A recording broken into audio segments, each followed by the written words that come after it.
Hello বন্ধুরা, good morning from Shillong. Welcome back to my channel, that is cloud queen Priya. আশা করি সবাই খুব ভালো আছো, সুস্থ আছো।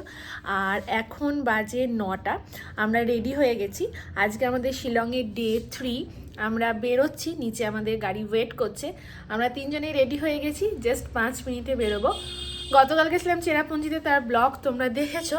আজকে শিলংটা একটু ঘুরবো, বেশি হেকটিক রাখছি না মেয়ের জন্য, ওর খুব কষ্ট হয়ে যায় গাড়িতে, আমারও হয়, আমিও খুব একটা পারি না বেশি জার্নি করতে গাড়িতে। তো চলো এখন ফটাফট বেরোনো যাক।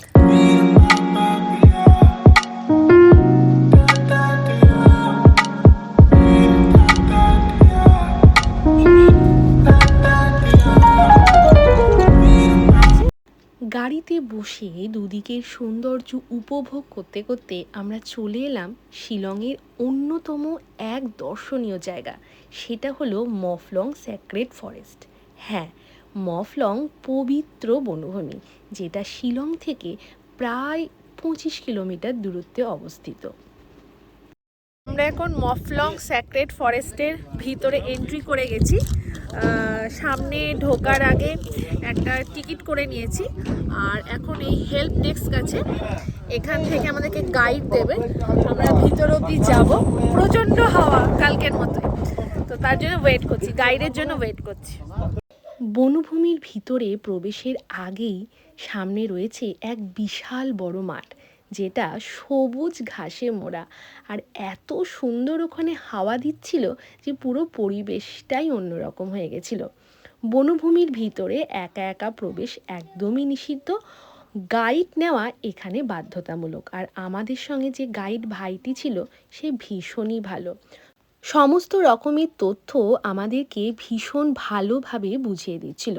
বনের ভেতরে উঁচু গাছ, পুরু হিউমাসযুক্ত ফার্ন, অর্কিড এবং বেশ কিছু বিরল প্রজাতির গাছপালা এখানে ছিল। খাসি উপজাতিরা এই বনভূমিটাকে ভীষণভাবে পবিত্র বলে মনে করে। এখানকার দেবতা হলেন লাবাসা। লাবাসাই নাকি এই বনভূমির রক্ষক।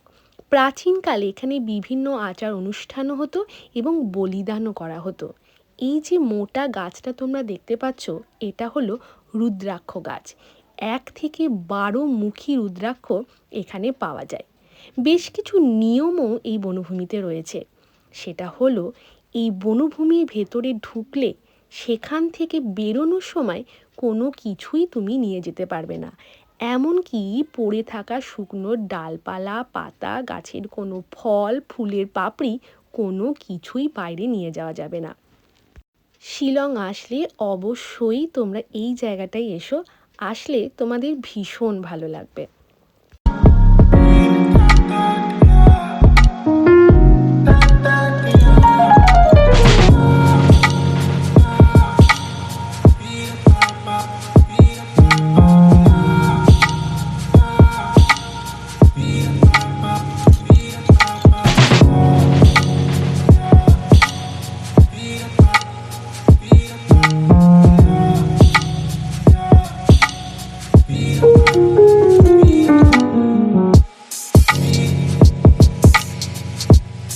আমরা এখন যাব শিলং পিকে, তার জন্য আমাদের গাড়িটা পার্ক করতে হয়েছে।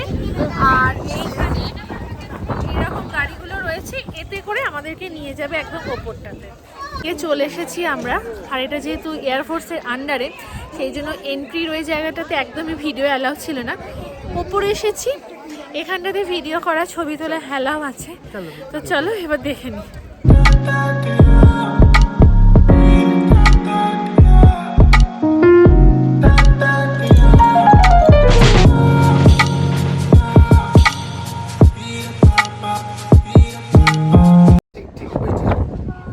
দেখো দেখো, ভালো করে দেখো,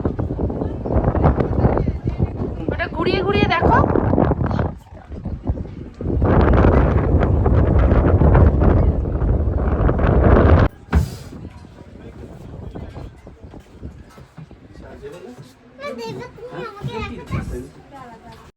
তারপরে আমরা দেখলাম খাসিদের যে ট্র্যাডিশনাল ড্রেস, সেটা এখানে রেন্টে পাওয়া যাচ্ছে, এবং বেশিরভাগ মানুষজনই সেগুলো পরে খুব সুন্দরভাবে পোজ দিয়ে ছবি এবং ভিডিও তুলছে। আর পিঙ্কু তো এসব ব্যাপারে প্রচণ্ড আগ্রহী, তো আমাদেরকেও বললো তোমরাও ফটাফট সেজে নাও, আর আমি তোমাদের বেশ কিছু ছবি এবং ভিডিও তুলে দিই। তো আমরাও কথা মতো সেগুলো পরে নিয়েছি, আর কেমন লাগছে অবশ্যই তোমরা আমাকে কমেন্টে জানিও। আশা করি আমার থেকে আমার পুচকেকে অনেক অনেক বেশি মিষ্টি লাগছে, কি বলো, তাই না? মেঘালয় ট্রিপের সমস্ত ছবি এবং রিলস আমার ফেসবুক এবং ইনস্টাতে আপলোড করা অলরেডি হয়ে গেছে। তো তোমরা প্লিজ ওখানে আমাকে ফলো করে দিও। এই ব্লগে আমি সেগুলোর আইডি তোমাদেরকে দিয়ে দিয়েছি। Please follow me on Insta and Facebook.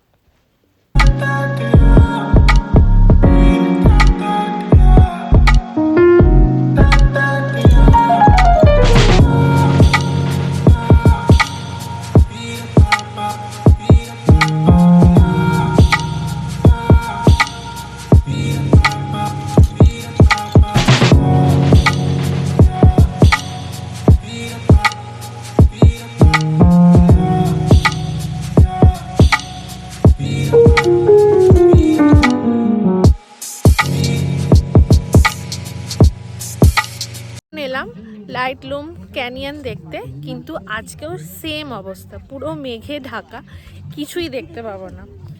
তো অনেকটা ড্রাইভ করার পরে আমরা এখানে এসেছি, প্রায় 45 মিনিট মতো শিলং পিক থেকে, বাট চারিদিক পুরো মেঘে ঢাকা, পুরো লাক, ব্যাড লাক, দেখতে পেলাম না। কালকে নকালিকায় দেখতে পাইনি, আজকেও সেম, কিছুই দেখা যাবে না। মেঘগুলো এবার আস্তে আস্তে সরে যাচ্ছে, চোখে দেখতে পাচ্ছি কিন্তু ক্যামেরা পারছে না, অনেক উঁচুতে আছি আমরা। বেশ কিছুক্ষণ ওয়েট করার পর আমরা দেখলাম আস্তে আস্তে মেঘ সরে যাচ্ছে, এবং তারপরে এই ভিউটা আমরা দেখতে পেলাম। আর দেখো ওপর থেকে কি সুন্দর লাগছে, মেঘগুলো কত সুন্দরভাবে ভাসছে। জায়গাটা ছিল খুবই অসাধারণ, কিন্তু পুরোটা পরিষ্কার দেখতে পেলে আরও ভালো লাগতো। ভেসে বেড়াচ্ছিল, খেলে বেড়াচ্ছিল, ওরই মধ্যে থেকে একটু দেখতে পেয়েছি ভিউটা। চোখে খুব ভালো দেখতে পাচ্ছি, কিন্তু ক্যামেরা অত ভালো পাচ্ছে না। তো যাই হোক, যেটুকু দেখতে পেলাম, কেন কি অনেকটা না আমরা গাড়ি করে এসেছি, অনেকটা ভিতরে এটা, যার জন্য একটু না দেখতে পেলেও মনটা খারাপ করে। তো যাই হোক, যেটুকু দেখতে পেয়েছি পেয়েছি, চলো গাড়িতে উঠি। সূর্যি মামা ডুবে যাওয়ার সাথে সাথে এবার আমাদের হোটেলে ফেরার পালা।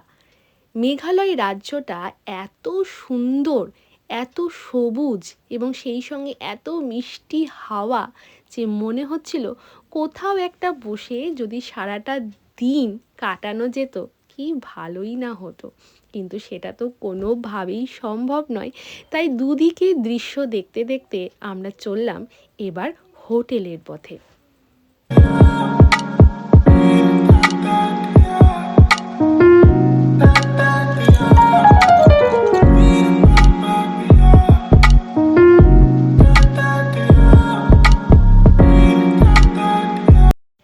এখন আমরা যতটা সৌন্দর্য দেখলাম, বর্ষাকালে আসলে এই সৌন্দর্য আরও 10 গুণ বেড়ে যায়। কিন্তু এখনই বা কম কিসের, এই সৌন্দর্যটাই আমরা এত সুন্দর উপভোগ করেছি যে তা কখনোই ভোলার নয়। এই দুদিকে দৃশ্য দেখতে দেখতে আমরা প্রায় শিলংয়ের মেন শহরটাই পৌঁছে গেছি। আর এই চার্চটা আমরা গাড়ি থেকেই দেখে নিয়েছি, আর নামিনি, কারণ আমাদের শরীরটা এবার প্রচণ্ড ক্লান্ত লাগছিল। তাই ড্রাইভার দাদা বললেন, ম্যাডাম এখান থেকেই দেখে নিন, ভিউটা বেশ লাগবে। সত্যিই কিন্তু তাই, সামনে থেকে যতটা বেশি ভালো না লাগতো, দূর থেকে দেখে মনে হচ্ছে সত্যিই ভালো লাগছে। এটাই ছিল আজকে আমাদের শেষ ভিজিটিং স্পট। তো এটা দেখেই আমরা চলে গেলাম হোটেলে। দাদা থ্যাংক ইউ সো মাচ, খুব ভালো ঘুরলাম। নেক্সট আবার দেখা হবে তোমার সাথে, আর তোমার ফোন নাম্বারটা শেয়ার করে দেবো আমি, ঠিক আছে? আবার আসবেন ঘুরতে। ঠিক আছে, ভালো থেকো তাহলে। হ্যাঁ, টাটা। ঠিক আছে, টাটা। টাটা করে দাও। চল টাটা।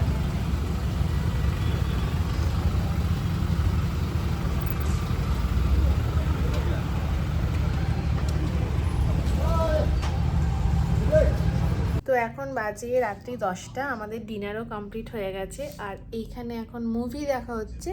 এই যে মহারানী খেলা করছেন, আর ইনি সিনেমা দেখছেন, আমিও জয়েন করব। তো চলো আজকের ব্লগটা এই পর্যন্তই থাকলো, দেখা হবে আবার নেক্সট ব্লগে। ততক্ষণ তোমরা আমার ভিডিওটা দেখো, চ্যানেলটাকে সাবস্ক্রাইব করে দিও, লাইক শেয়ার আর কমেন্ট করে দিও। এটা আজকেও কিনেছে। তো চলো আজকের মতো টাটা, বাই, গুড নাইট।